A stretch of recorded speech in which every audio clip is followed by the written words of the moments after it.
এই লাঠির কিন্তু কাহিনী আছে তাদের সাথে।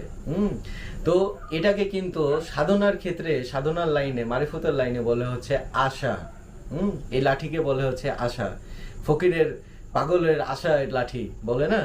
তো এরা কি হয়, এই লাঠিটা কিভাবে, এটা তো সাপ হয়ে যাবে না, তাহলে কি হয়, লাঠিগুলো তো এক একজন এক এক রকমের কেরামতি দেখাইছে না লাঠিতে।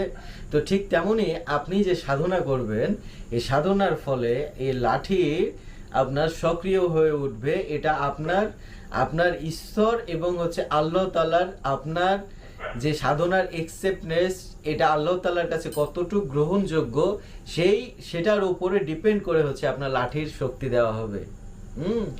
আমার যে লাঠিটা আছে, সেই লাঠিটা ধরে আমি ধ্যানে বসলে আমি ধ্যানের একটা চরম স্তরে যে পৌঁছাতে পারি।